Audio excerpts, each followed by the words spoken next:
আসসালামু আলাইকুম রহমতুল্লাহ। সবাইকে শাবান মাসের স্বাগতম। রজব মাস শেষ হয়ে শাবান মাস চলে এসেছে।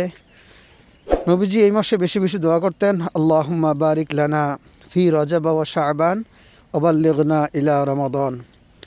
নবীজি আল্লাহ তাআলার কাছে রজব মাস এবং শাবান মাস, রমজান মাস পর্যন্ত হায়াত চাইতেন এবং বরকত চাইতেন। তো যারা মুসলিম তারা আসলে জানে রাসূল সাল্লাল্লাহু আলাইহি সাল্লাম এই দুই মাসে বেশি নফল রোজা রাখতেন এবং নফল ইবাদত করতেন, নামাজ পড়তেন। রমজান মাসের প্রস্তুতি মাস, আসলে কুয়াশা একটু বেশি, এই জন্য আমি নাকটা রেখে রাখছি। যে কিছু দেখা যায় না, সূর্য উঠতেছে তারপরও কুয়াশার জন্য কিছু দেখা যায় না। সূর্য উঠতেছে কিন্তু কুয়াশা চতুর্দিকে প্রচুর পরিমাণ। গ্রামের আবহাওয়াটা এই সময় অনেক ভালো লাগে।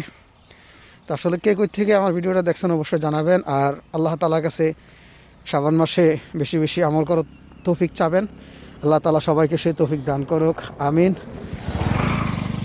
এবং রমজান মাসের প্রস্তুতি নেওয়ার মাস হলো শাবান মাস। সবাইকে প্রস্তুতি নেওয়ার তৌফিক দান করুক। আসসালামু আলাইকুম ওয়া রাহমাতুল্লাহ।